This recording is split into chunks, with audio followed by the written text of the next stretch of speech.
Le Conseil des ministres s'est réuni ce mardi 6 novembre 2018 sous la présidence de M. Patrice Talon, président de la République, chef de l'État, chef du gouvernement.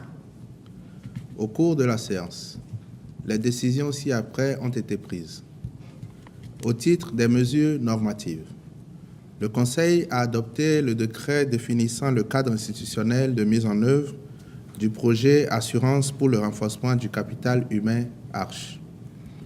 Au titre des communications, production de cartes d'identité biométriques de la phase pilote au profit des populations pauvres du projet d'assurance pour le renforcement du capital humain ARCHE.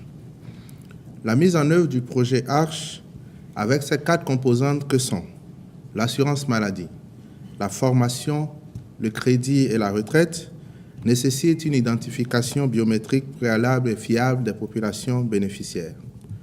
Dans ce cadre, 350 000 personnes éligibles sont déjà ciblées pour bénéficier de la phase pilote qui démarre dès le 1er janvier 2019. En vue de faciliter leur identification pour leur permettre d'accéder au paquet de services sociaux prévus à leur profit, le Conseil a autorisé la production à la charge de l'État des cartes d'identité biométriques issues de la base de données du recensement initial administratif à vocation d'identification de la population RAVIP. Création d'une société de droit public et négociation avec des prestataires pour la mise en œuvre du projet de modernisation de la gestion des déchets solides et ménagers du Grand Nokoué. En exécution des instructions du Conseil des ministres en date du 21 mars 2018, le ministre du Cadre de vie et du Développement durable a engagé des démarches en vue d'identifier des opérateurs crédibles pour une bonne prise en charge de la gestion des déchets solides ménagers dans le Grand Nokoué, à savoir Porto Novo, Semekpoji, Cotonou, Abomey-Calavi et Ouidah.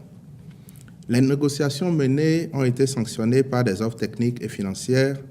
L'analyse de celle-ci a conduit à redéfinir les contours du projet. Ainsi, il consistera pour le moment à en exécuter la composante collecte en différant le volet déploiement des unités de traitement et de valorisation des déchets. Le nouveau dispositif opérationnel proposé prévoit la création d'une société de droit public pour porter les investissements prévus, cette option permettant de garantir la qualité des prestations dans un partenariat bien structuré. La société de gestion des déchets et de la salubrité du Grand Nokoué sera en outre chargée de contractualiser avec les opérateurs identifiés, d'assurer le suivi, le contrôle et le paiement des prestations réalisées et de collecter les ressources afin d'assurer la pérennité du projet. Pour ce faire, elle se basera notamment sur un partenaire technique de référence qui en sera la structure opérationnelle recrutés dans le cadre d'un contrat d'assistance technique et sur les opérateurs chargés de la collecte, du traitement et du transfert des déchets vers les lieux d'enfouissement sanitaire.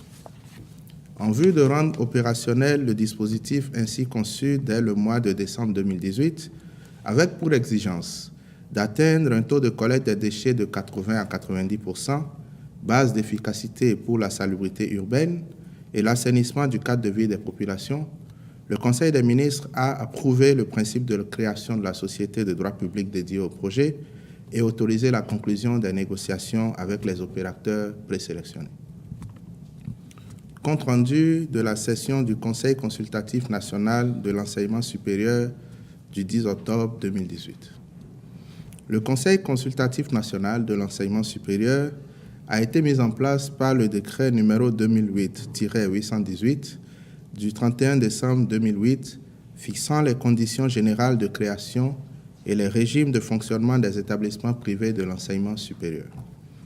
Il a procédé à travers sa commission des agréments et des autorisations à l'étude des agréments à donner aux établissements privés d'enseignement supérieur EPES. Cette étape est préalable à la publication, à la diligence du ministre de l'Enseignement supérieur et de la Recherche scientifique, des listes annuelles des EPES pour le compte de l'année académique 2018-2019.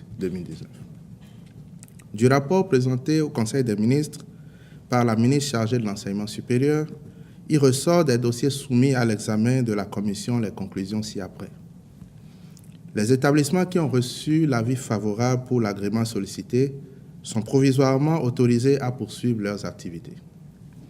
D'autres sont proposés à la fermeture en application de l'article 21 du décret 2008-818 du 31 décembre 2008, en raison notamment de l'absence de preuves relatives à leur fonctionnement ou non dûment constatées. D'autres encore sont suspendus et ne peuvent recruter en première année au titre de la rentrée universitaire 2018-2019. Enfin, les établissements qui n'ont pas cru devoir présenter leur dossier de demande d'agrément, alors même que les tests l'exigent, ne pourront plus y postuler.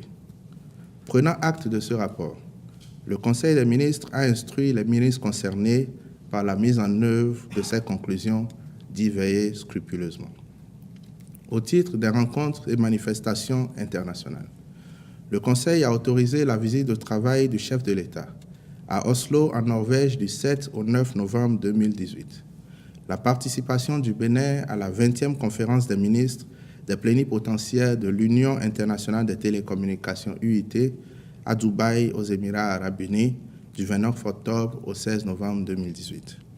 L'organisation au Bénin de la 3e conférence des ministres de la CEDEAO en charge de l'innovation du 5 au 10 novembre 2018 et l'organisation au Bénin de la 11e session de la conférence des ministres de l'Observatoire des fonctions publiques africaines du 14 au 18 novembre 2018.